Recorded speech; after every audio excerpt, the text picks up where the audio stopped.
आज थोड़ी सी गर्मी बढ़ी है इसलिए लोग थोड़े थके हुए लग रहे हैं। बट एनीवे घंटे भर का एक छोटा सेशन कर लेते हैं तो ग्रुप डिस्कशन फिर बढ़ा लेंगे। तो मैं की क्रियाओं पर बात कर रहे थे, तो ये बात हुई थी कि अगर सेल्फ को और समझना जाते हैं तो इन क्रियाओं को और देख सकते हैं, इच्छा विचार आशा की क्रियाओं को। तो क्या अनुमान है, ये इच्छा विचार आशा की क्रियाएं कभी कभी चलती हैं, निरंतर चलती हैं? पक्का है ये निरंतर चल रही है कि यहाँ लिख दिया गया है इसलिए लग रहा है निरंतर चलती है? तो जैसे सुबह हम लोगों ने देखा था अभ्यास में चल रही थी। पहले दिन तो लग रहा था चल नहीं रही है, खाली खाली ब्लैंक ब्लैंक दिख रहा है। आज दूसरे दिन बैठे, तीसरे दिन बैठे, मतलब दूसरा ही दिन था देखने का, वैसे तीसरा दिन था, तो चल रही थी कि बहुत दम लगाना पड़ रहा था चलाने के लिए, चल रही थी, है ना। सुबह देखा आपने 10 बजे तक, 10 बजे से लेकर अभी 5 बजने वाला है, 10 से 5 में कितनी बार ध्यान गया कि ये चल रही है?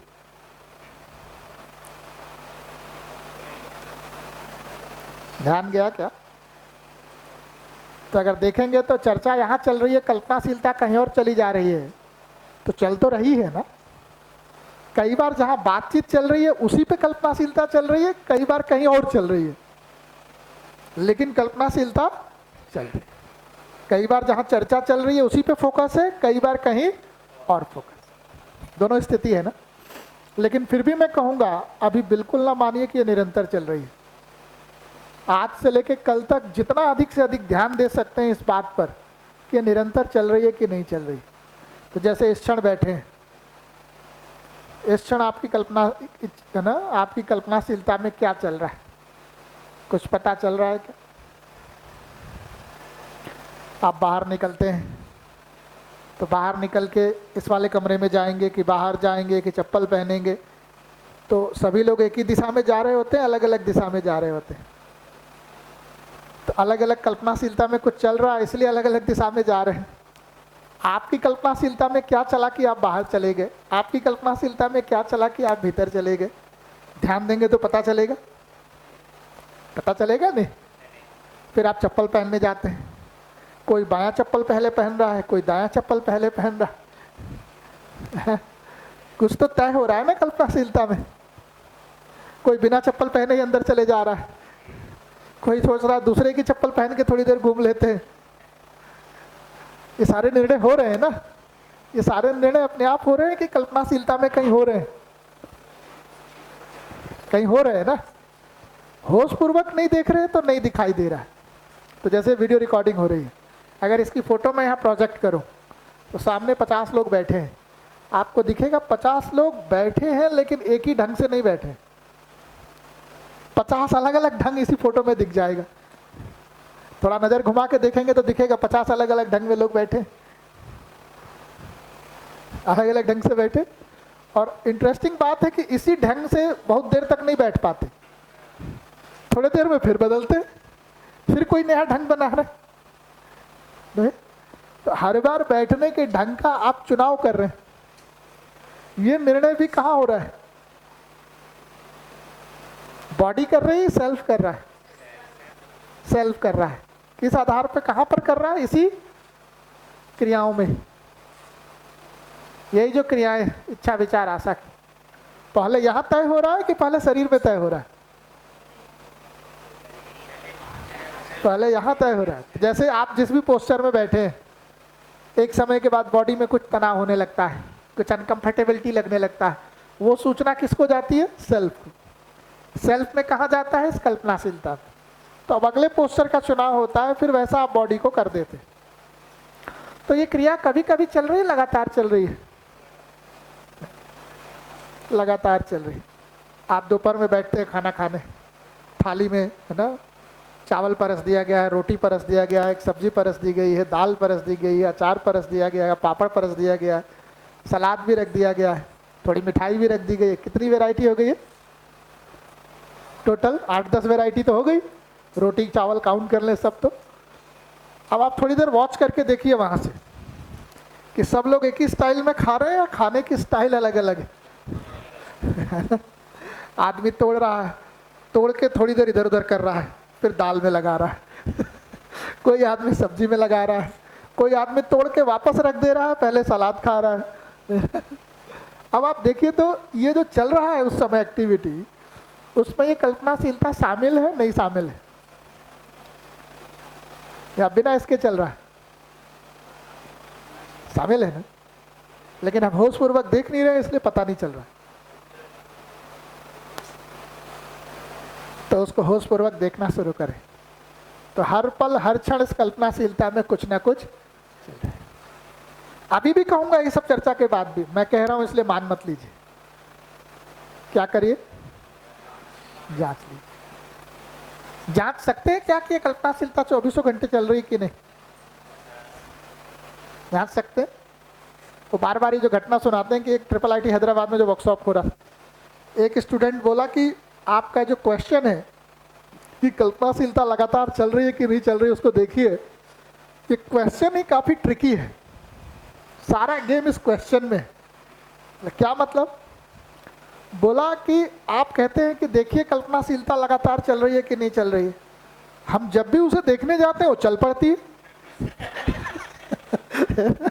नहीं देखते तो नहीं चलती, और चूंकि जितनी बार देखने जाते हैं वो चल पड़ती है, इसलिए भ्रम होता है कल्पनाशीलता हमेशा चल रही। वास्तव में ऐसा है नहीं। फिर उसने कहा कि आपको ऐसे नहीं स्पष्ट होगा, मैं उदाहरण से स्पष्ट करता हूँ। तो उसने उदाहरण से बताया कि बचपन से मेरे घर में फ्रिज जब मैं देखता था, तो जब भी देखता था लोगों को फ्रिज खोलते हुए, तो मुझे दिखता था कि उसकी लाइट हमेशा जल रही है। तो मेरे को बचपन से लेके काफी लंबे समय तक भ्रम रहा कि फ्रिज की लाइट हमेशा जलती है, लेकिन एक समय के बाद पता लगा कि हमेशा नहीं जलती। कब कब जलती है? जब जब डोर खोलते। अच्छा, बिना डोर खोले देख नहीं पाते जल रही कि नहीं जल रही, अब जब भी डोर खोल रहे हो जली दिखाई दे रही है।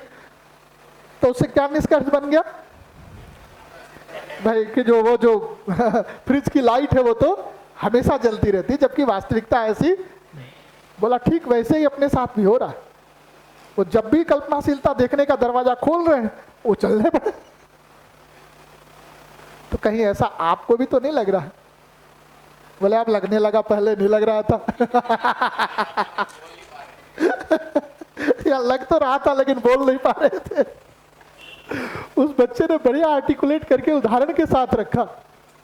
अब कैसे जांचे कि लगातार चल रही कि नहीं चल रही? जांच भी सकते हैं क्या? अच्छा, जो वर्कशॉप ले रहे थे उन्होंने कहा कि भाई इतने साल आप भ्रम में रहे, ये भ्रम आप दूर भी कर सकते थे। बोला कैसे कर सकते थे? बोले बचपन में तो आप छोटे ही थे, फ्रिज में घुस के दरवाजा बंद कर लेते अंदर से, तो दिख जाता, झंझट खत्म हो जाता है ना। जहां तक कल्पनाशीलता को देखने की बात है, तो अपने भीतर तो आप पहले से बैठे, सिर्फ होश पूर्वक ध्यान देना है कि हर क्षण ये चल रही है कि नहीं, है ना। लेकिन अभी मैं उस पर कुछ बोलूंगा नहीं, पहले आप उसको करके देखिए। तो ये कल्पनाशीलता कभी कभी चल रही है, निरंतर चल रही है, अभी मानिए नहीं भैया। आज से लेके कल सुबह तक इसको देखने का काम करिए। अभी आता हूँ, इसको देखने का काम करिए। तो कब देखेंगे? सिर्फ बैठ के ही देखेंगे? सोते समय भी देख सकते हैं, बैठे हुए भी देख सकते हैं। अभी बैठे बैठे इस सेशन में आप कितनी बार टेक ऑफ करके कहाँ कहाँ जा रहे हैं वो भी मार्क कर सकते हैं, है ना। अभी ब्रेक होगा तो उस समय कल्पनाशीलता में क्या चल रहा है, किधर जा रहे हैं, क्या कर रहे हैं, वो सब देख सकते हैं ना। चाय पीते समय क्या चल रहा है, किधर जा रहा है, वो सब देख सकते हैं। आज से लेके कल सुबह तक जितना अधिक से अधिक हम होश में आके कल्पनाशीलता को देखने का काम कर सकते हैं, उसको देखा जाए, ताकि कल सुबह जब सत्र में निर्णय बनाए कि कल्पनाशीलता निरंतर चल रही है कि नहीं चल रही है, तब आपके पास ये एक्सक्यूज ना रहे कि यार देखा नहीं था, फिर निष्कर्ष बने कि हाँ ये निरंतर चल रही है। अच्छा, आप कहेंगे कि ये सब मेहनत करके निष्कर्ष बना के करेंगे क्या? कि वे लेके सुबह से शाम तक देखना है, उसको दिख भी गया कि निरंतर है, उससे क्या निष्कर्ष निकालना चाहते हैं? तो अभी जो ये बार बार हम आप कहते रहते हैं ना कि शरीर टेम्परेरी है और सेल्फ निरंतर है, कहते तो है निरंतर है, लेकिन उसको एक्सपीरियंसली कह रहे हैं, लॉजिकली कह रहे हैं? अगर बिना देखे कह रहे हैं इस सबको, तो क्या कैसा कह रहे हैं? एक्सपीरियंस करके कि लॉजिकली? लॉजिक। तो जो इतना जोर दे रहे हैं कि देखिए वो हमेशा चल रहा है, तब पता लगता है कि वो कोई निरंतर चलने वाली क्रिया हमारे भीतर हो रही है, जिसका शरीर की क्रियाओं से बहुत लेना देना। मेरे सेल्फ की क्रियाओं का एक बिल्कुल इंडिपेंडेंट वजूद है, जिसका शरीर से बहुत लेना देना नहीं। कभी मैं शरीर को इन्वॉल्व करता हूं, कभी शरीर को इन्वॉल्व नहीं करता हूं, लेकिन फिर भी वो क्रियाएं चलती रहती हैं। इन्वॉल्व करूं तो भी, ना करूं तो भी। तो शरीर साथ है तो भी चल रहा है वो क्रिया, शरीर नहीं है तो भी चल। तो धीरे धीरे ये एक्सपीरियंसली आप में स्टेबलाइज होता है कि सेल्फ की क्रियाएं निरंतर है, ये सेल्फ निरंतर है, ये शरीर के साथ भी है और शरीर के बाद भी। उस दिशा में धीरे धीरे एक ठोस मजबूत स्थिति अपनी बनती है। इसलिए इतना बारीक अपने ऊपर ध्यान देने की तरफ बार बार बार बार बार बार आपसे आग्रह कर रहे हैं। भैया फिर ये सोने के बाद भी ये क्रिया तो चलती ही है, क्रिया तो चलती ही है, ये कल्पनाशीलता चलती है जीवन में। तो सोने के बाद भी जो कल्पनाशीलता चलती है वो भी दिखने लग जाएगी फिर, ऐसा है क्या? हाँ, उसको देखते हुए ही सो रहे, शरीर को आराम दे रहे, सेल्फ में काम चल रहा है। जो परंपरा में कहा है ना कि जो सेल्फ पे काम करते हैं वो 24 घंटे सोते नहीं, सिर्फ शरीर सोता है। धीरे धीरे पता लगता है कि सेल्फ में काम तो 24 घंटे चलता है, शरीर को सुला दिया, शरीर आराम कर रहा है। और आप देखेंगे ना, जो मैंने अभ्यास करने को कहा, जब आप देखेंगे, देखने के बाद इस बात को करता तो मुझे लगता ज़्यादा सटीक रहता, लेकिन फिर भी चूंकि आपने प्रश्न किया तो ध्यान दिला दे रहा हूँ। आप रात को जिन मुद्दों पर विचार में ध्यान देते हुए सोते हैं, सुबह देखेंगे कि वहीं से आप उसको आगे जो है उसी मुद्दे पर कुछ गति होती हुई दिखाई देती है ना। आपको अलग से कुछ नहीं वो करना पड़ता। रात को जिस पर काम करते हुए सोए, सुबह उठते हैं तो उसमें काफ़ी कुछ आपको सॉर्ट आउट मिलता है। तो उससे ध्यान जाता है कि ये ऐसा नहीं कि आप सो गए तो काम रुक गया, अंदर बहुत कुछ चला। ये संकेत है, बट धीरे धीरे उस पर और डीप और डीप और डीप अपनी पकड़ बनेगी। Hello hello.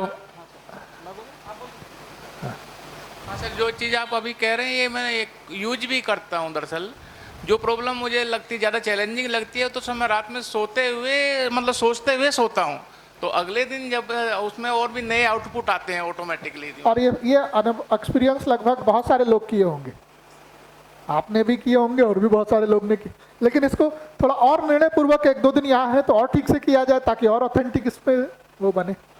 माइक इनको देते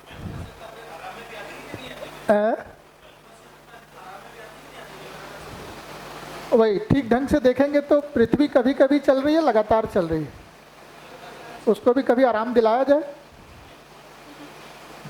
तो देखेंगे तो परमाणु कभी कभी घूम रहा है, लगातार घूम रहा है। ये क्रियाशील होने को ना आराम से जब जोड़ के देखते हैं तो ऐसा लगता है क्रिया रुक जाएगी तो आराम हो जाएगा। क्रिया में आराम और विश्राम का मामला नहीं है। क्रिया में जो अंतर्द्वंद आपके हो रहा है वो आपके लिए मुश्किल है। अगर उसी क्रिया में अंतर्द्वंद ना हो, हार्मोनियस चलता रहे, तो वही आपके लिए विश्राम है। विश्राम डजंट मीन कि क्रिया ना चले। विश्राम का मतलब क्रिया के भीतर जो कल्पनाशीलता चल रही है उसके भीतर का अंतर्द्वंद समाप्त। अब वो कैसा चल रहा है? हार्मनी में चल रहा है। तो विश्राम का मतलब ये नहीं है कि सेल्फ की क्रिया चलनी रुक जाएगी। विश्राम का मतलब है उसके अंदर का जितना उथल पुथल है, जितना डिसहार्मनी है, वो अब तो उस स्थिति की निरंतरता। हमारा जो धारणा है कि विश्राम का मतलब क्रिया को रोक दे, जबकि आप शरीर को भी जब आराम दे रहे हैं तो बहुत शरीर की क्रियाओं को भी रोक रखा है आपने, ऐसा जरूरी नहीं है। बहुत सारी क्रियाएं शरीर की चली रही है ना, है उसको रोक भी नहीं सकते। परमाणु को नहीं रोक सकते, पृथ्वी को नहीं रोक सकते, कल्पनाशीलता को नहीं रोक सकते, निरंतर चली रही क्रिया।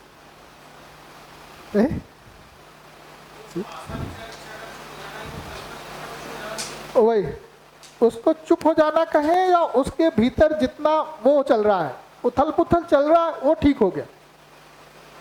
तो क्रिया रुक गई या क्रिया के भीतर जितना उथल पुथल चल रहा था वो रुक गया। वो दोनों को थोड़ा अलग अलग देखना पड़ेगा। वही तो अभी दोनों को थोड़ा अलग अलग करके देखिए, जब वो कह रहे हैं तो क्या कह रहे हैं, क्रिया खत्म हो गई या क्रिया के भीतर जो उथल पुथल चल रहा था वो व्यवस्थित हो गया, उसको देखा जाए, मतलब काम शुरू किया जाए और क्या। दोनों विकल्प हो गए ना, अभी एक विकल्प ले रहे थे, अब दोनों विकल्प पे देखा जाए, कहीं पहुंचेंगे कुछ दिनों में। ये जो विचार वगैरह, इच्छा वगैरह, ये सब मैं में हो रहा है ना, तो फिर हमारे शरीर में जो ब्रेन है उसका क्या रोल है? जी, तो जो ब्रेन का रोल है अगर उसको भी देखने जाएं तो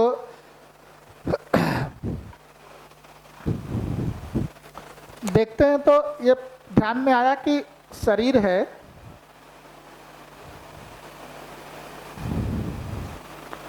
और सेल्फ है, मैं हूँ, स्वयं है, जो भी भाषा दे लीजिए, दोनों का सहअस्तित्व के रूप में मैं हूँ, मतलब मैं हूँ मतलब मानव हूँ।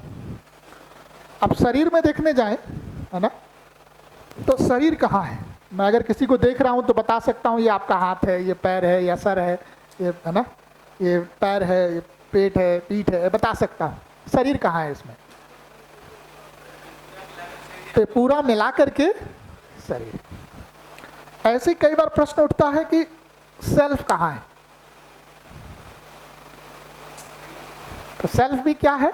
ये जितनी क्रियाएं हैं ये सबको मिला करके क्या नाम दे रहे हैं? सेल्फ। जीवन नाम दे रहे हैं, स्वयं नाम दे रहे हैं, मैं ऐसा नाम दे रहे हैं, सेल्फ नाम दे रहे हैं।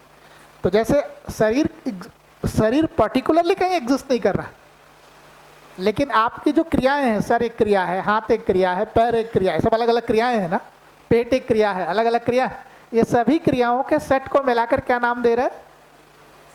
शरीर। वैसे ही ये जो अलग अलग क्रियाएं हैं, इन सभी क्रियाओं के सेट को मिलाकर क्या नाम दे रहे हैं? ये बात स्पष्ट हो रही है। अब ब्रेन क्या है उसको देखते हैं।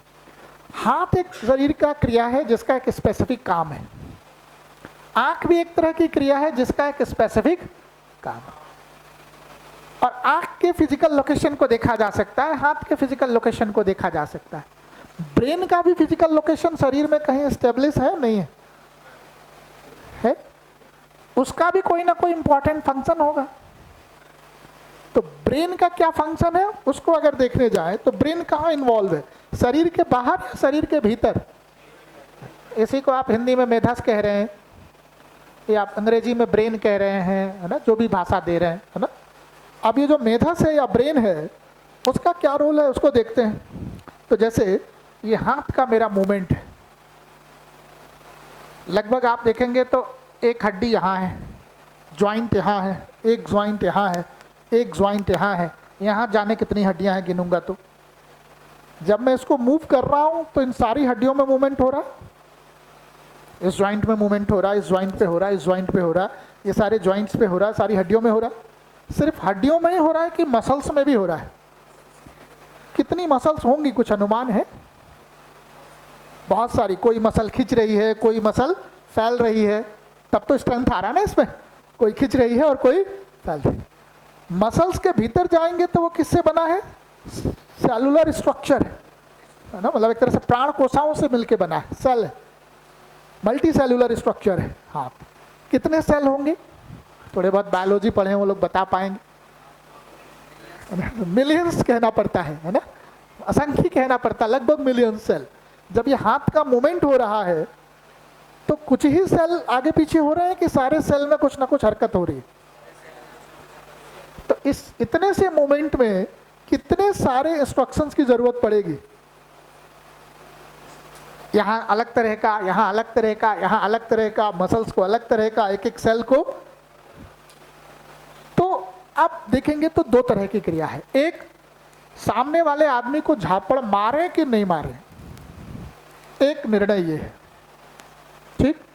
फिर उसको थप्पड़ जो मारना है वो बहुत जोर का मारना है, मीडियम मारना है कि धीमे से मारना है, ये एक दूसरा निर्णय है।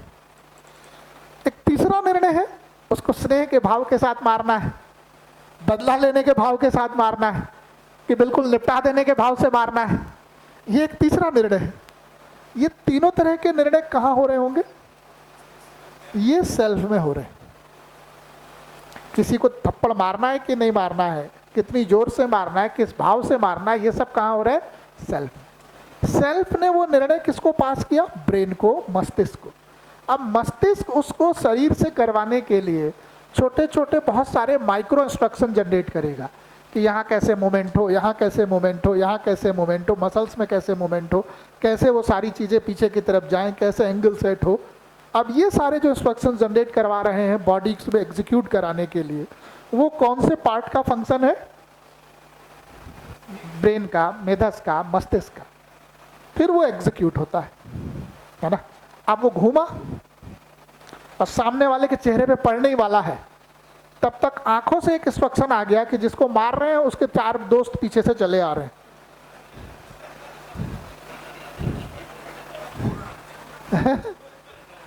वापस जो है सेल्फ फिर एक्टिवेट होगा। तुरंत डायरेक्शन को बदलो, मामले को संभालो, है ना। फिर नया इंस्ट्रक्शन पास होगा किसको? मेधस। अब मेधस वापस उस इंस्ट्रक्शन को पास करेगा, डायरेक्शन घूमेगा और हाथ कंट्रोल। इसको थोड़ा दूसरे उदाहरण से समझो। किसी आदमी ने गाली बकी, वो गाली कैसे बकी? उसके मुंह से कुछ फ्रिक्वेंसी निकली जो एयर में ट्रेवल की, आके कहाँ पड़ा? मेरे कान। कान ने उसको कहाँ तक पहुंचाया? मेधस तक, ब्रेन तक, है ना। ब्रेन तक वो सिग्नल पहुंच गया, लेकिन अब उस सिग्नल का मतलब क्या है? ये ब्रेन डिकोड कर रहा है कि सेल्फ डिकोड कर रहा है? ये सेल्फ डिकोड कर रहा है। अगर सेल्फ को वो भाषा ही नहीं आती है जिस भाषा में उसने गाली बकी, तो कान तय करेगा गाली है कि मस्तिष्क तय करेगा गाली है? कोई तय नहीं कर पाएगा। फिर वो गाली देता रहेगा, वो हो सकता है थैंक यू भी बोलते रहे। वो तय तो तभी करेगा जब सेल्फ को वो भाषा आती हो। अब सेल्फ को भाषा आती है, पता लग गया कि वो गाली है। अब सेल्फ वापस अपना विश्लेषण शुरू करता है ना। विश्लेषण शुरू करता है कि भाई गाली तो पड़ गई, और गाली बहुत खतरनाक पड़ गई, 4 लोग के सामने पड़ गई। अब इग्नोर नहीं किया जा सकता, अब तो इसको पलट के गाली देना पड़ेगा। ये सारा कहाँ हो गया? विश्लेषण पे। अब गाली देना पड़ेगा। फिर अगला विश्लेषण शुरू हुआ कि अब गाली में भी पर्याप्त वैरायटी है गाली की, तो पर्याप्त गालियों का विकल्प यहाँ जनरेट हुआ। अब कितना पेन उसको पहुंचाना है, उसके आस्वादन के आधार पर गाली का चयन हुआ कि ये वाले गाली से अभी काम चल सकता। वो गाली का सिलेक्शन करके फिर ब्रेन ने इंस्ट्रक्शन पास किया किसको? शरीर में इस पार्ट को, कि मुंह कैसे खुलेगा, जीभ कैसे रोटेट होगी, मुंह के अंदर जो ये टंग लटक रहा है वो कैसे मूवमेंट करेगा, यहाँ की बाकी ग्रंथियाँ कैसे मूवमेंट करेंगी, और उन सबके मूवमेंट के स्वरूप गाली की ध्वनि बाहर प्रोनाउंस। तो धीरे धीरे देखेंगे तो ब्रेन का फंक्शन भी स्पष्ट होगा, बॉडी के अन्य पार्ट का भी फंक्शन स्पष्ट होगा, और उसमें सेल्फ का जो रोल है वो भी स्पष्ट। नहीं, लेकिन जब ठीक से इसको नहीं समझते तो कई बार कंफ्यूजन होता है कि ये ब्रेन ही सेल्फ है। झंझट ही है उसमें जी।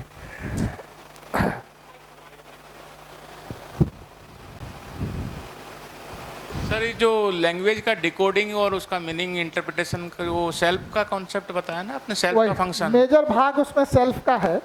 कुछ कलर कोडिंग और कुछ अन्य चीजों में मस्तिष्क में भी कुछ उसके स्टोरेज होती हैं। हाँ, यही चीज है कि डाटा तो स्टोर माइंड में होता है। सारा नहीं होता है, सारा नहीं होता है, तो बाकी कुछ हिस्सा जो कलर वगैरह से जुड़ा हुआ है, जड़ वस्तुओं के पहचान से जुड़ा हुआ है ना। लेकिन बाकी जो भाषा है, भाव है, इस तरह का बहुत सारा जो स्टोरेज है वो तो ये ब्रेन में नहीं है। तो वो कहाँ स्टोर होता है? वो तो सेल्फ में ही देखेंगे तो आपको याद यहीं रहता है। ये जितना यहाँ कल्पनाशीलता में सुबह बैठ के देख रहे हैं ना, वही तो स्टोरेज है। याद आ रहा है ना कि 10 साल पहले ही गड़बड़ हुई थी, वो सब स्टोर है। वो सब स्टोर करके आपने कल्पनाशीलता में रख रखा है, तो सेल्फ में ही वो स्टोरेज है। तो फिर जो सबकॉन्शियस माइंड और सबकॉन्शियस माइंड ना बोलिए। माइंड जब आप बोलते हैं तो कंफ्यूजन होता है कि माइंड आप ब्रेन के लिए बोल रहे हैं कि सेल्फ के लिए बोल रहे हैं। अगर बोल रहे हैं तो स्पष्टता से बोलेंगे उसको कि अगर माइंड ब्रेन के लिए बोल रहे हैं तब तो ये माइक्रो फंक्शन जनरेट करने की बात है। अगर सेल्फ के लिए बोल रहे हैं तो फिर वो स्पष्ट रहे। अभी माइंड शब्द का प्रयोग दोनों के अर्थ में लोग करते हैं। नहीं, अब तक तो दरअसल सेल्फ पढ़ा ही नहीं था, अब तो माइंड पढ़ा था और कॉन्शियस और सब कॉन्शियस के रूप में पढ़ा था, इसीलिए पूछ रहा हूँ। और पूरी बायोलॉजी की किताब में कहीं सेल्फ का रेफरेंस नहीं है। वहाँ तो आदमी, पेड़ पौधे, पशु पक्षी एक कैटेगरी में है ना। ठीक है, वो एक तरह का अध्ययन है उसका अपना, लेकिन आयुर्वेद का अध्ययन करने जाते हैं तो वहाँ सेल्फ को बेस रख के ही पूरा मेडिकल साइंस का अध्ययन है। होम्योपैथी का अध्ययन करने जाते हैं वहाँ भी सेल्फ को ले आते हैं, है ना। तो अलग अलग है, बट एनीवे, तो अभी देखने जाएंगे तो जो आपका प्रश्न था, तो इस कल्पनाशीलता में जितना कुछ चल रहा है और जिसको इस क्षण आप देख पा रहे हैं, होश में है जितने के प्रति, वो आप कहते हैं कॉन्शियस है। और जो चल रहा है लेकिन आप अवेयर नहीं है, थोड़ा थोड़ा उसका आपको कभी कभी ध्यान आता है कि ये, है ना, पूरी तरह से ध्यान नहीं आ रहा है, उसको आप क्या कहते हैं, सबकॉन्शियस। सबकॉन्शियस। और कुछ ऐसा चल रहा है जिसके बारे में आपको कुछ भी पता नहीं है, उसी को क्या बोल देते हैं, अनकॉन्शियस।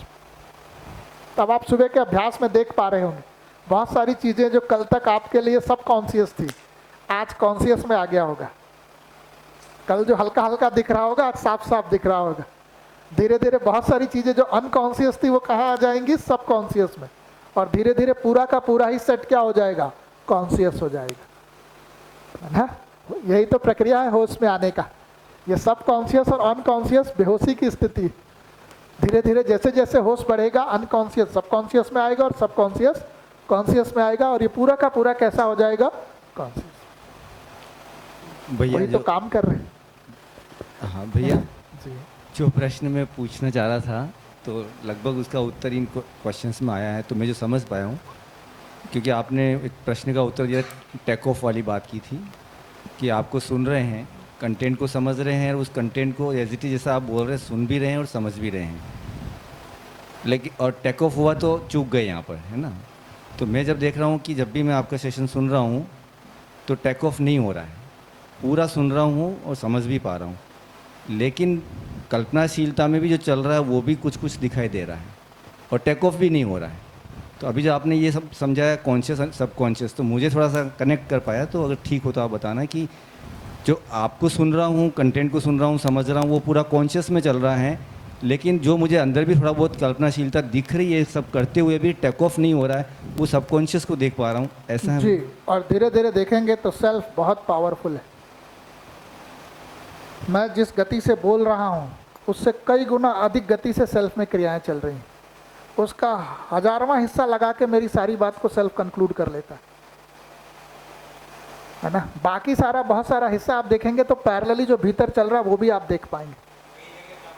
हाँ, तो वो सेल्फ जो है मेरी बात भी सुन सकता है, उसको कंक्लूड भी कर सकता है, पहले से जो उसके अर्थ में है उस पर भी ध्यान बनाए रख सकता है, उसके साथ सारी चीज़ों को आगे भी भेज सकता है, आसपास का भी ध्यान रख सकता है। हाँ, और जो इससे इररिलेवेंट है वो भी दिख रहा है, वो भी दिख तो, लेकिन जब होश में नहीं रहते हैं तो कब किधर जाके किधर खो गए वो पता नहीं चलता। तो ये क्या स्थिति भैया है, ये स्थिति क्या है जो मेरी जो आप बता रहे हैं, मेरी जो स्थिति है, हाँ, ये कहाँ पर है अभी? वही देखिए, अभी ये हो सकता है कि एक निर्णय के साथ आप बैठे हैं सेशन में तो ये एक स्थिति हो, लेकिन ये स्थिति स्थिरता में बदल गई है कि नहीं। तो चूंकि सुबह कहा गया था ब्रेक से पहले इस कि बैठना है, ध्यान देना है, कितनी बार टेक ऑफ होना है, तो हम एक निर्णय बना के बैठे हों। ये ठीक वैसा ही है कि जब पढ़ाई शुरू होती है कॉलेज की और तब हम किताब खोल के बैठते हैं तो बार बार टेक ऑफ होता है, मन इधर उधर भागता है, लेकिन जब परीक्षा कल देनी होती है उससे एक दिन पहले किताब खोल के जब बैठते हैं तो वो फिर एकदम डटा रहता है। It's just a decision of self, है ना। तो वैसा भी एक स्थिति हो सकता है कि आप इस सेशन में डिसीजन के साथ बैठे हैं, इसलिए वो है, इसलिए मैं उसको ओपन रख रहा हूँ, है ना, लेकिन उसमें एक स्थायित्व तो आ जाए तब वो उपलब्धि है, लेकिन ये भी एक उपलब्धि है। हाँ, नहीं ये पहले से चल रहा है भैया, लेकिन जब आपने टेक ऑफ की बात की तो मैं कनेक्ट किया कि मेरा टेक ऑफ हो नहीं रहा है और पीछे जो चल रहा है वो देख पा रहा हूँ, तो वो स्थिति पहले चल रही थी, लेकिन क्वेश्चन जब बना, जब आपने टेक ऑफ की बात की तो मुझे लगा मेरा टेक ऑफ नहीं हो रहा है, तो फिर प्रश्न बना था। वही मैं तो इतना ही कहूँगा कि इसको और ध्यान से अभी देखा जाए। मैं अभी इस स्कोप को अभी अपने तरफ से तो आपके लिए ओपन मान के चल रहा हूँ कि अभी भी कई टेक ऑफ होंगे, मे भी बहुत बड़े बड़े टेक ऑफ ना हो, बहुत माइन्यूट टेक ऑफ हो और वो पकड़ में ना आते। मैं ये सारे स्कोप को अभी आपके लिए अपने तरफ से तो खोल के चल नहीं, रहा वो हूँ। आपने बोला ही भैया कि वो उसका 1000वां हिस्सा है जिसको मैं आपकी बात को सुन भी पा रहा हूँ, समझ भी पा रहा हूँ। 1000वां हिस्सा भी अब इसको वो ना बनाया जाए, हाँ, उदाहरण है। हाँ उदाहरण मैं एकदम साफ रखना चाह रहा हूँ उसको। मतलब कुछ भी हिस्सा हो सकता है, कुछ भी हिस्सा हो सकता है, हम उसको संख्या में नहीं डालें तो ठीक रहेगा उसको। बट उसको वो रखा जाए, गति है, अच्छी गति। जी बताइए, एक बार नाम भी बोलिएगा अपना साथ में। मेरा नाम हरीश चंद्र। जी हरीश जी बताइए। हाँ, मैं ये बोल रहा था कि आपने बोला था कि सेल्फ को किसी जड़ वस्तु से मतलब पकड़ा नहीं जा सकता। जड़ वस्तु से मतलब जड़ चीज से, मतलब किसी मशीन वगैरह से पकड़ा नहीं जा सकता। ऐसा चर्चा पिछले सत्र में हो रही थी, मैं तब वहाँ बैठा हुआ था, मैं था उस चर्चा में, बट चर्चा चल रही थी, सदन में चर्चा ये चल रही थी। ये कहिए, ठीक, अब बताइए। तो मुझे मतलब ब्रेन मतलब कैसे पता कर लेता है क्या कि मतलब सेल्फ क्या कहना चाह रहा है उससे, मतलब वो शरीर का कौन सा पार्ट। ठीक ढंग से देखेंगे तो ब्रेन का जो मेजर फंक्शन है कि सेल्फ के सिग्नल को डिकोड करके बॉडी तक पहुंचाना, बॉडी के सिग्नल को डिकोड करके सेल्फ तक पहुंचाना, उस तरह की उसकी स्पेसिफिक डिज़ाइन है। जैसे आपके आँखों की डिज़ाइन है ना, कि कोई चित्र अगर बाहर बन रहा है तो उसको डिकोड करके कहाँ पहुंचाता है, ब्रेन तक। कोई फ्रिक्वेंसी अगर कान पे टकराती है तो उसको डिकोड करके कहाँ तक पहुंचाता है, ब्रेन तक। वैसे ब्रेन की एक स्पेसिफिक डिज़ाइन है कि वो इन सारे सिग्नलों को डिकोड करके एक जगह कलेक्ट करता है और वो सेल्फ को अवेलेबल होती है। निर्णय सेल्फ का शामिल होता है कि उसको रीड करना है कि नहीं रीड करना है। तो जैसे अभी भी देखेंगे आप, आपके कान के ऊपर तो कई सारी ध्वनि पड़ रही होगी, कूलर की भी, पंखे की भी, मेरी भी, आसपास की कई ध्वनि, लेकिन आपका सेल्फ क्या सारी ध्वनि को सुन रहा होता है? सभी को सुन रहा होता है? या किसी एक स्पेसिफिक ध्वनि को सुनने का निर्णय सेल्फ लेता है तो वो सुनाई देने लगता है, बाकी सुनाई नहीं देता है।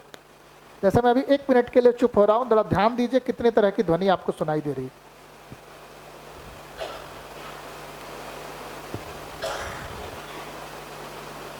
और उनमें से किसी एक को सुनने का सेलेक्ट करिए और बाकियों के साथ क्या हो रहा है, वो सुनाई दे रही है या कम सुनाई देने लग जा रही है, ध्यान दीजिएगा।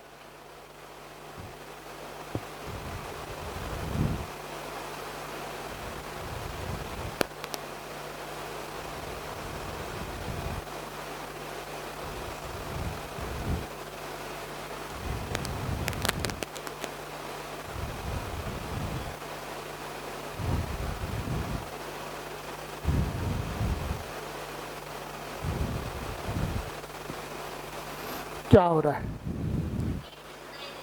कोई सुनाई दे रही है, सारी सुनाई दे रही है?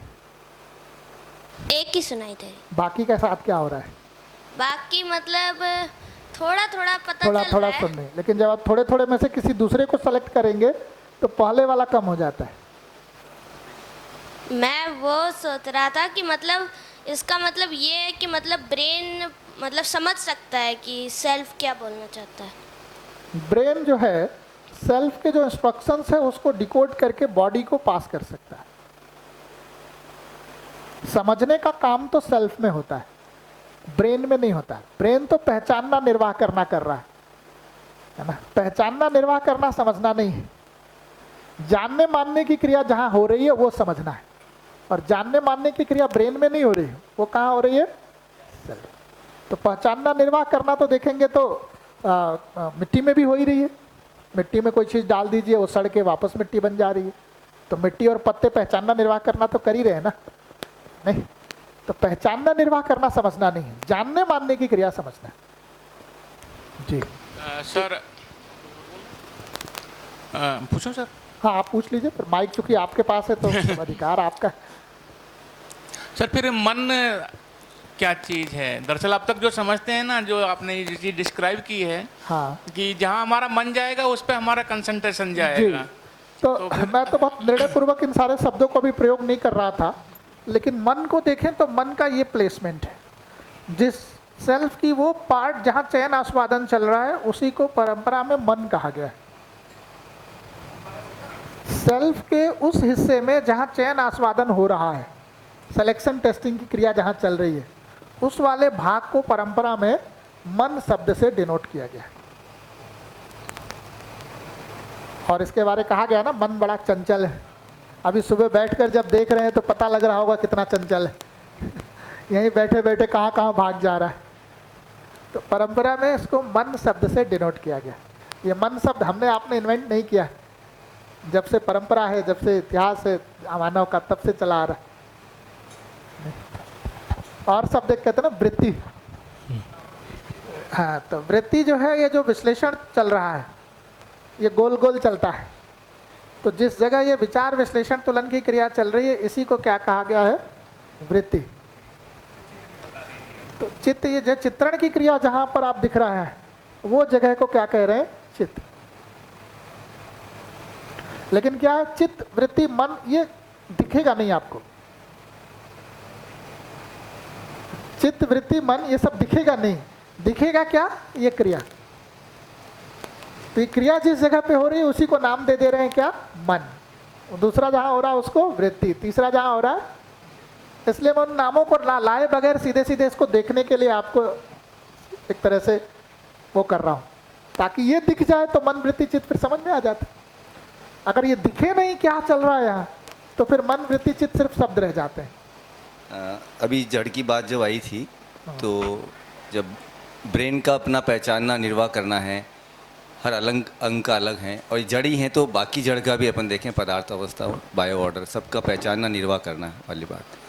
तो इनके जड़ के पहचानना और निर्वाह करना में भी जड़ में भी अंतर है। अंतर है। वो उनके स्पेसिफिक डिज़ाइन पर निर्भर करता है। डिज़ाइन पर डिपेंड करता है। हाँ। तो पेड़ के जड़ का पहचानना, निर्वाह करना अलग तरह का है। पत्ते का पहचानना, निर्वाह करना अलग तरह का। ऑल्दो वो दोनों कंपोनेंट किसके हैं? बायो ऑर्डर, पेड़ हाँ। के ही। जी। तने का पहचानना, निर्वाह करना अलग है। उसके फूल का पहचानना, निर्वाह करना, हाँ। तो अस्तित्व का डिज़ाइन का ही डिफरेंस है उसके अंदर, इसलिए पहचानना, निर्वाह करना तो है, लेकिन उसमें भी भिन्नता है। वो पहचानने, निर्वाह करने के आधार पर अलग अलग तरह का वो फंक्शन करता हुआ दिखाई दे रहा है। जी। हाँ। और सेकंड क्वेश्चन था, जब हम सेल्फ की बात कर रहे हैं भैया, तो सेल्फ ह्यूमन बीइंग में भी हैं और जीव अवस्था में भी सेल्फ हैं। तो जो ह्यूमन बीइंग का सेल्फ है वो डेवलप्ड सेल्फ है, उस कंपैरिजन में हम देखें तो अभी ऐसा एक विकल्प मतलब एक ऑप्शन के रूप में कहिए, बट जरूरी नहीं है। बहुत सारे आदमी आपको पशु से बदतर हालत में जीते भी दिखाई देंगे। हाँ, वो भैया, और वो कहते भी रहते हैं अच्छा शरीर होता पशु शरीर में नहीं, वो सोर्स पर डिपेंड करेगा कि वो सोर्स क्या है, उससे अकॉर्डिंग। लेकिन इसका जो बेसिक रीज़न है वो कहीं के भैया ब्रेन का डेवलपमेंट से ही कनेक्टेड है। और उसमें मैंने कहीं जब पढ़ा था, तो क्योंकि जब 4 पैर पे थे तो ब्रेन पैरेलल है पूरा बॉडी, तो ब्रेन की जो स्नायु है उतने सूक्ष्म नहीं हो पाते हैं। जैसे ही इंसान 2 पैर पर खड़ा, मतलब एनिमल अगर कभी हम रहे या जो भी रहा, तो जैसे ही 2 पैर पर खड़े हुए हैं तो क्योंकि ब्लड फ्लो ऊपर की तरफ होता है, तो उसकी वजह से ब्रेन का डेवलपमेंट ज़्यादा हुआ, वर्टिकल होने की वजह से।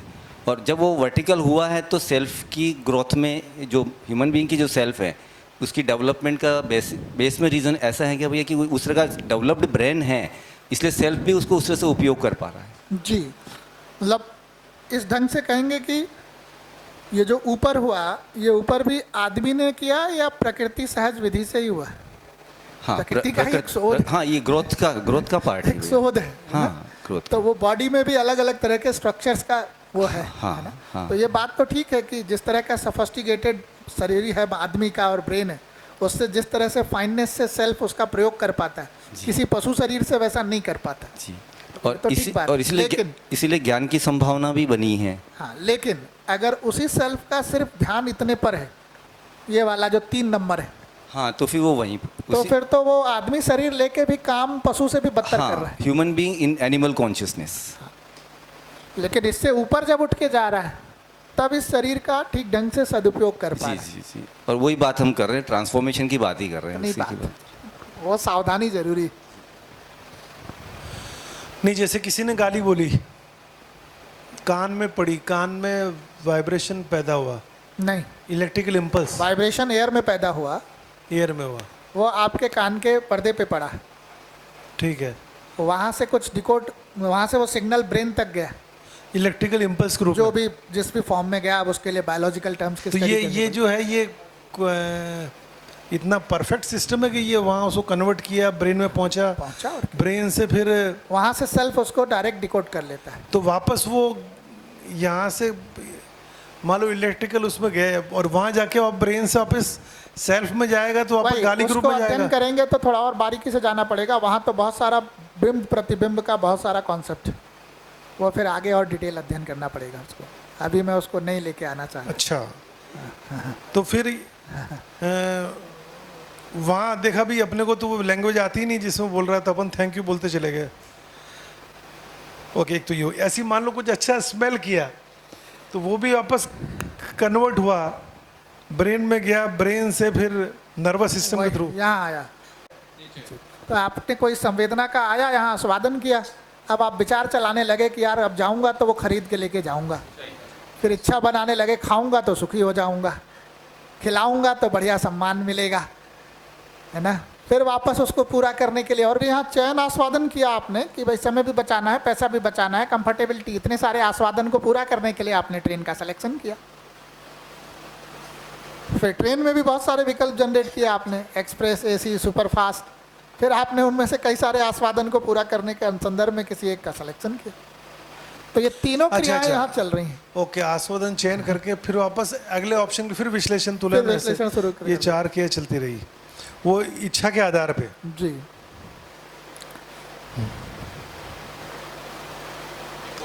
ये जो सर भी हिल रहा है ना आपका, उसमें भी ये सब चल रहा है।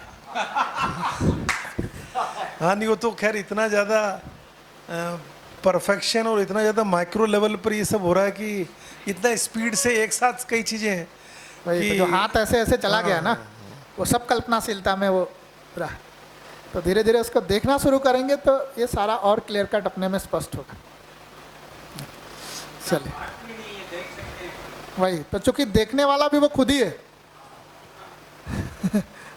तो जैसे इतना कल्पनाशीलता आप देख रहे हैं, शरीर के किसी भी अंग का प्रयोग कर रहे हैं क्या? सेल्फ सीधे सीधे उसको देख रहे हैं।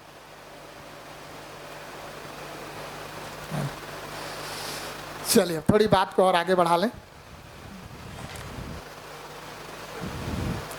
तो जो कल्पनाशीलता में जो कुछ चलता है वही हमारे व्यवहार और कार्य में बाहर आता है।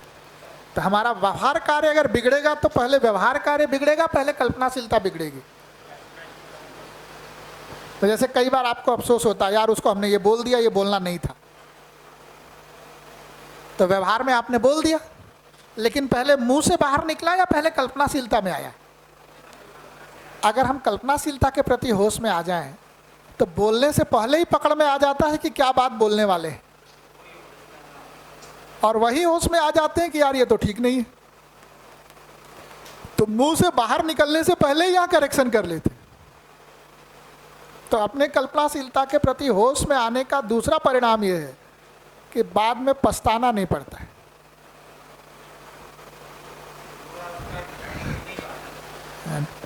अभी क्या आया, कब बोल दिया आपने, पता ही नहीं चलता। जब वो पलट के कुछ रिएक्ट करता है तब पता चलता है ये बोला था हमने। तब आप खुद ही बैठ के पछताते हैं, यार हमसे कैसे निकल गया ये। उसका मूल कारण क्या है कि हम इस कल्पनाशीलता के प्रति होश में नहीं थे। अगर इसके प्रति होश में आ गए तो जो हम बोलने जा रहे हैं वो पहले कल्पनाशीलता में आए, वो हमको पहले दिख जाता है, तो हम उसको वहीं करेक्ट कर लेते हैं।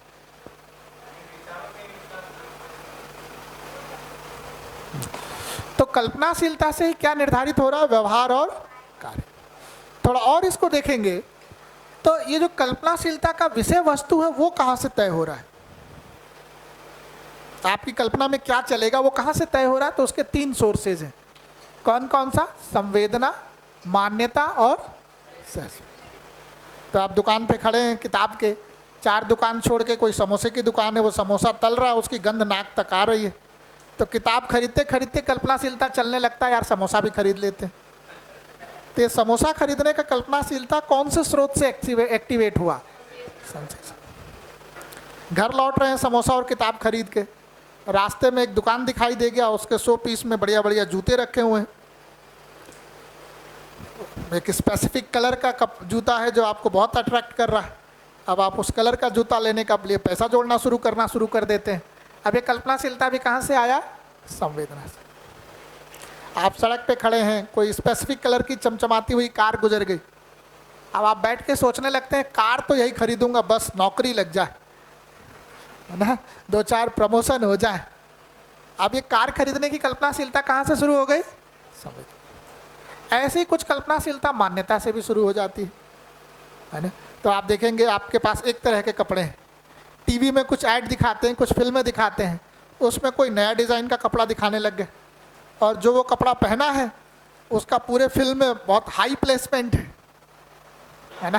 तो एक मान्यता बनने लगती है कि ये कपड़ा काफ़ी अच्छे लोग पहन रहे हैं आजकल। तो इस तरह का कपड़ा तो अपने पास भी होना चाहिए। तो हम उस कपड़ा को खरीदने का कल्पनाशीलता चलाने लगते हैं। तो ये कल्पनाशीलता कहाँ से चल गई?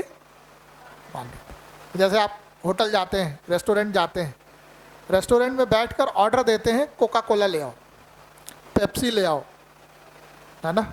आजकल कुछ और भी आगे क्या और क्या ऑर्डर देते हैं? थम्स अप है, मिरिंडा, इतने सारे।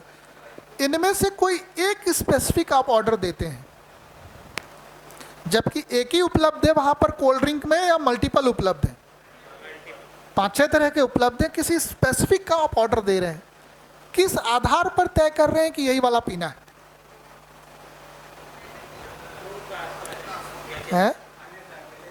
तो 2 पॉसिबिलिटी है, या तो उसका पिछली बार का स्वाद आपको याद आ रहा है, उस स्वाद के आधार पर ऑर्डर दे रहे हैं, तब कहाँ से आ रहा है?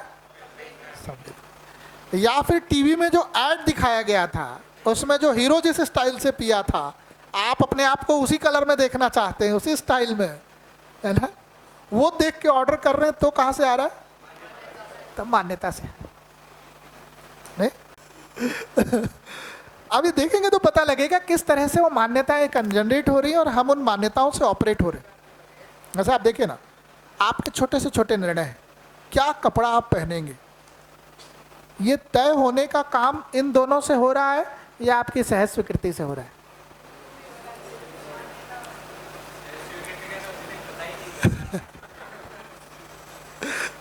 अच्छा, इनके साथ झंझट क्या है?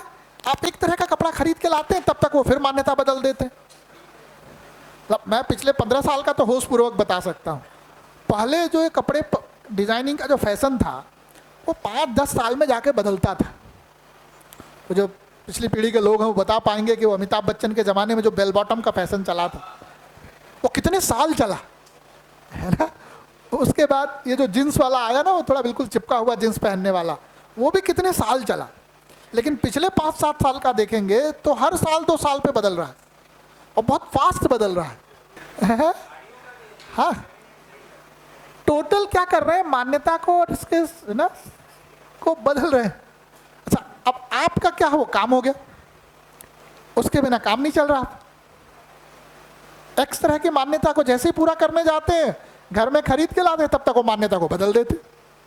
अब फिर आप वहीं स्टक हो गए, फिर आप अगली बार उस मान्यता को पूरा करने के लिए अगला डिजाइन ढूंढ के लाते हैं, तब तक फिर आपको मान्यता बदल देते। क्या अनुमान है? कपड़े के ही फैशन को देखिए तो पिछले 6 साल में कितनी बार डिजाइन को बदले।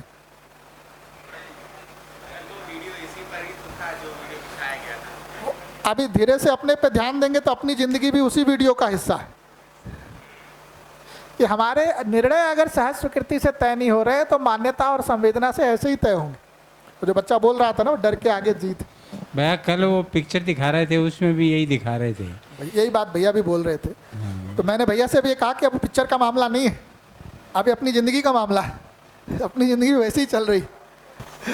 तो जो बच्चा बोल रहा था ना कि डर के आगे जीत है, वो कानपुर में एक बार जा रहे थे हम लोग बाइक से, तो जब पहुँचे तो जो है वो एक चौराहे पे रेड लाइट था, रुक गए।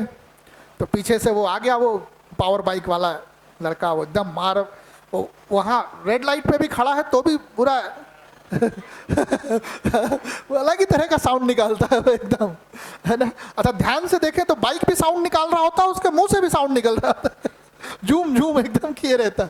और जैसे लाइट ग्रीन हुई, सबसे आगे कौन भागा होगा? वही भागा, अगर नहीं भागा तो फिर बेकार है बाइक। अच्छा, थोड़ा भागा, पीछे वाले लोग देख भी रहे होते हैं, थोड़ी देर में हाथ भी छोड़ देते हैं हैंडल से। हैंडल छोड़ के बाइक चलाते हुए लोग अभी कितनी बार देख लिए होंगे आपने? अभी कल ही शाम में जा रहे थे हम लोग जब घर, तो रास्ते में एक हमको दिखा था, वो बाइक छोड़ के हैंडल चला रहा, मतलब हैंडल छोड़ के बाइक चला रहा था।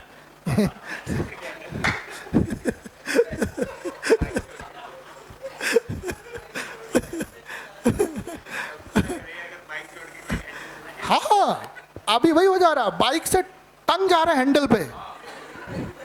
हाँ लेकिन वो ऐसा नहीं कर रहा था, वो तो बाइक पे बैठा था लेकिन वो भी स्टाइल हो रहा, वो बाइक पे ही टंग रहे हैं।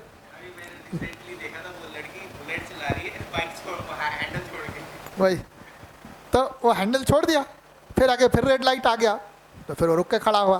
पीछे से लोग पहुंचे, हमारे पीछे जो बैठे हुए थे एक दूसरे टीचर, उन्होंने उससे पूछ दिया कि भाई तुम्हें हैंडल छोड़ के बाइक चला रहे हो, इतनी पूरी पावर बाइक है, तुमको डर नहीं लगता गिर गिरा गए तो चोट खा जाओगे? तो उसने तुरंत वही पंच लाइन रिपीट कर दिया कि डर के आगे जीत। तो जो टीचर बैठे थे पीछे, उन्होंने भी पूछ लिया कि जीत के कहाँ पहुंचना चाहते हो, घर या हॉस्पिटल? अभी क्या है, वो ऐसी मान्यताएं मन में, डर भी लग रहा है लेकिन फिर भी ऑपरेट कर रहे हैं। अभी इसको थोड़ा भी ध्यानपूर्वक देखेंगे ना तो पता लगेगा कि कितने डिसीजन आप मान्यता और संवेदना के आधार पर ले रहे हैं और कितने भैया जितने आराम से जितने ज्यादा डिसीजन आप मान्यता और संवेदना के आधार पर लेंगे उतना कल्पनाशीलता स्थिर होकर चलेगी या ऐसा चलेगा? क्योंकि संवेदना आज एक अच्छी लग रही है, दोपहर में दूसरी अच्छी लग रही है, शाम में तीसरी अच्छी लग रही है। तो अभी लाल कलर की कार अच्छी लग रही है, थोड़ी देर बाद सफेद कलर की, थोड़ी देर बाद ग्रीन कलर की। ये बार बार बदल रहा है, इसलिए उससे जुड़ी हुई कल्पनाशीलता भी बार बार, मान्यता भी बार बार बदल रहा है, इसलिए उससे जुड़ी हुई कल्पनाशीलता भी बार बार बदल रही। तो इसमें कोई स्थिरता ही नहीं आ पाती। अगर ये ठीक ठीक चलना है, ये तभी हो सकता है जब कल्पनाशीलता अधिक से अधिक किसके आधार पर चले? सहज स्वीकृति। इतनी बात कर रहे हैं। अगर मान्यता और संवेदना के आधार पर चल रही है, अगर मान्यता और संवेदना के आधार पर चल रही है तो आपकी स्थिति स्वतंत्रता की है, परतंत्रता की है?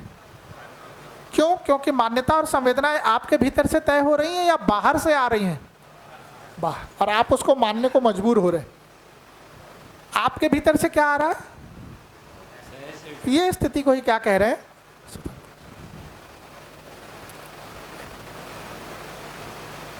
तो धीरे धीरे देखना शुरू करेंगे तो अपने बारे में स्पष्टता होगी कि कितना आप स्वतंत्र हैं और कितना आप परतंत्र हैं। ऐसी स्थिति कितनी बार महसूस किए हैं कि हेड डाउन करके बैठे, कोई पूछ रहा है क्या हो गया, बोले पता नहीं, मूड बहुत खराब है।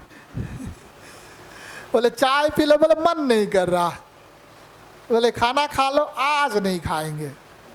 क्या करेंगे? तो सर डाउन करके बैठे रहेंगे। बोले तबीयत ठीक नहीं ना, ठीक है।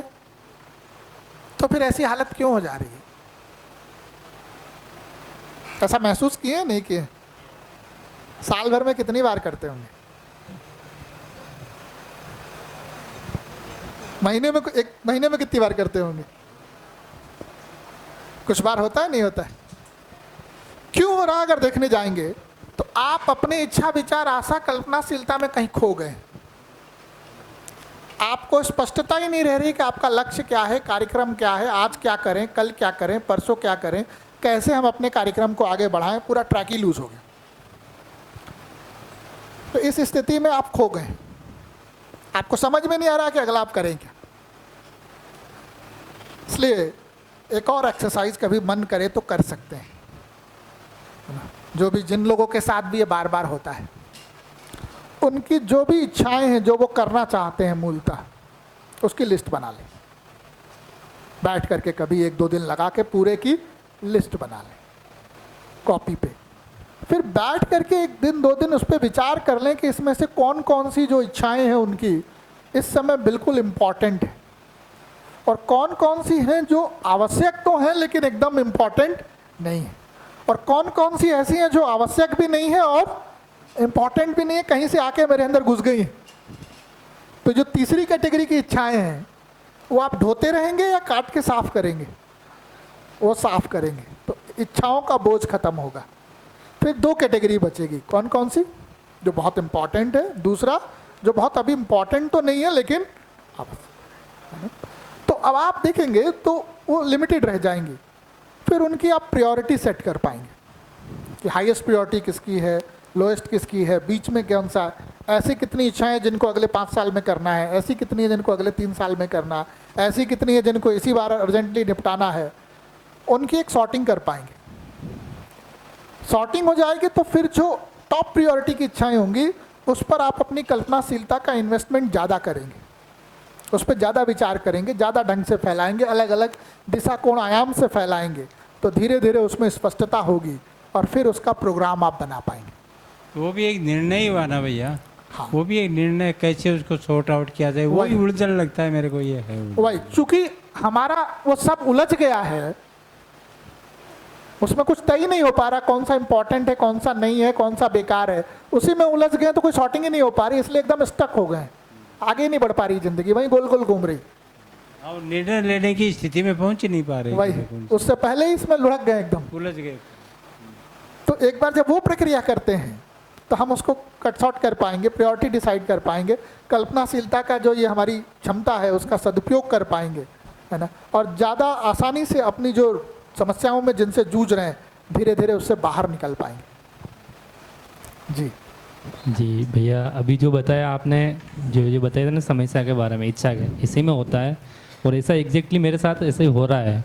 2-4 दिनों से काफ़ी परेशान भी था मैं, क्योंकि डिवाइडेशन कर ही नहीं पाते, प्रायोरिटी में नहीं ले पा रहे किसी चीज़ को, क्योंकि एक तो समय की भी सीमा है कि 1 साल 1.5 साल में ये भी करना है, फिर बीच में कार्यक्रम भी 2-3 आ जाते हैं कि अब ये भी करना है, ये भी करना है, फिर ये डिसाइड नहीं कर पाते कि पहले इसको इम्पोर्टेंट है या इसको इम्पोर्टेंट है। तो एक बार उस प्रक्रिया को शुरू करेंगे, है ना, तो उसमें ये भी दिखाई देगा कि आपके पास सप्ताह भर में टोटल कितने घंटे हैं।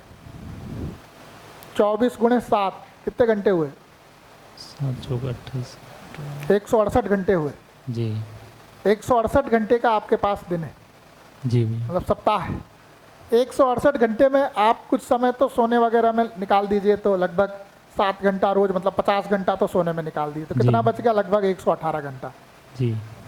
अब 118 घंटे का अब कुछ पढ़ाई से संबंधित होगा, वो भी काट के निकाल दीजिए, तो कितना घंटा पढ़ लेते होंगे पर डे? पर डे भैया अभी अगर जिस हिसाब से टाइम के हिसाब से पढ़ना है तो 6 घंटे तो पढ़ना ही होगा। 6 घंटे, तो 6 7 42, 40-42 घंटे और निकाल दीजिए 118 में से, कितने बचे?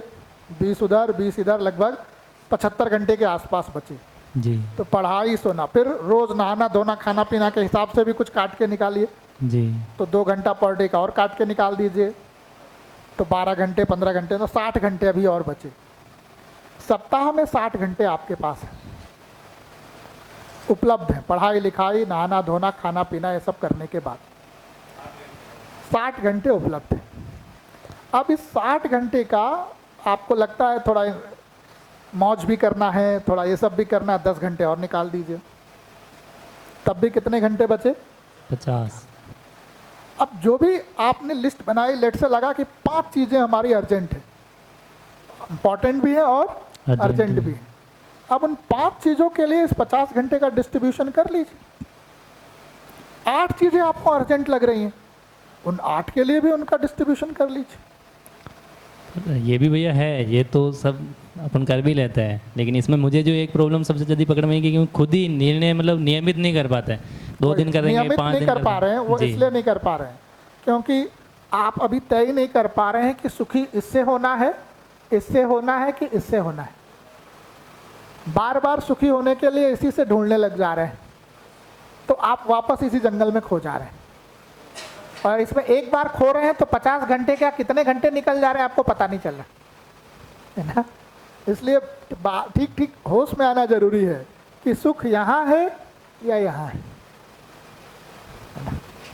तब धीरे धीरे जिन चीज़ों में ये उलझ के समय आपका सोच के समय चला जा रहा है, धीरे धीरे उससे बाहर आएंगे, है ना। तभी तो वैसे ही है, कहीं किसी काम को करने गए, पढ़ने ही गए, सवाल नहीं सॉल्व हो रहा, बोले यार बहुत बेकार समय चलेगा, अब क्या करें, थोड़ा चिल करेंगे, थोड़ा रिलैक्स करेंगे, मोबाइल पे गेम लगा लिया।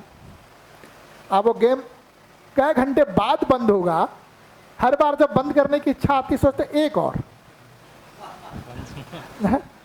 ये बाहर निपटा के फिर बैठेंगे पढ़ने। वो एक बार करते करते कितनी बार चला जाता है। अब ऐसे के लिए भी कुछ समय तय कर लीजिए आप। अगर आप इन चीज़ों को नहीं छोड़ पा रहे हैं तो स्ट्रिक्टली समय तय कर लीजिए कि भाई हमको सप्ताह में 4 घंटा इस पर लगाना है या रोज़ का 1 घंटा इस पर लगाना है और वो ये वाला समय होगा। तो जब भी वो जोर मारेगा उसको करने का काम, तो आप कल्पनाशीलता में इस निर्णय को ला पाएंगे कि भाई उसके लिए हमने शाम का ये से ये समय तय किया है, अभी तो इस पर फोकस है। तो आपको बल मिलेगा बार बार अपने को रोक पाने का, फिर देर सवेर उसका मूल्यांकन हो जाएगा तो उससे बाहर निकल पाएंगे। अभी क्या है, छोटी छोटी चीज़ें भी आप तय नहीं किए हैं, इसलिए वो उलझ के सब निकल जाता है समय। ये पिछले 1 साल से या भैया आपके शिविर के बाद में कहूँ तो कुछ चीज़ें हुई थी नियमित, पर वो ज़्यादा लंबे समय तक नहीं चल पाई थी। फिर बीच में वापस अभी बहुत ज़्यादा वो परेशानी का कारण बनने लगा, या फिर ऐसा कहे कि अभी एग्ज़ाम से फ्री हो गए थे तो वो वापस ज़्यादा बनने लगा। तो अभी इसमें जो आप बताया था इसमें काफ़ी क्लियरिटी और सोचूंगा मैं। बाकी ऐसा कह सकता हूँ कि हाँ, डिवाइडेशन किया था और काम किया तो काफ़ी रिलेक्शन से में है। अभी जैसे सोशल मीडिया अपना आप ही छूट गया, अब सोशल मीडिया की इंपॉर्टेंस इतनी रही नहीं। पहले तो इंस्टाग्राम चलाना हो गया तो वो बहुत ज़्यादा टाइम चला जाता था देखने में, तो वो अभी अपना आप निकल जाता है, उसका छूट ही गया है। तो अभी इसमें भी ये करेंगे।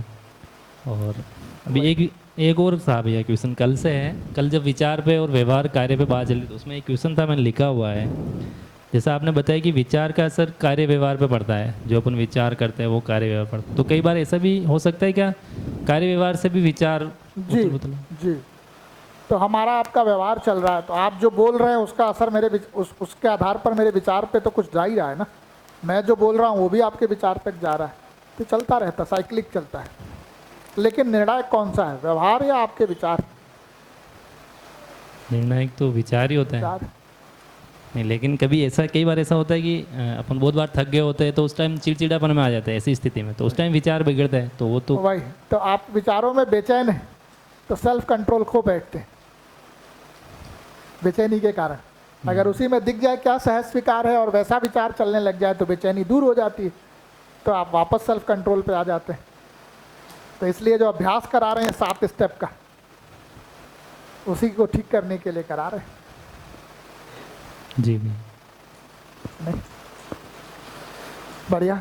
तो सेल्फ के बारे देखेंगे तो इतनी बात करनी थी, लेकिन डिटेल में देखने जाएंगे तो इसमें बहुत सारी बातें और हैं जिसको कभी और करेंगे, है ना। अभी तो इतनी बात कर रहे हैं।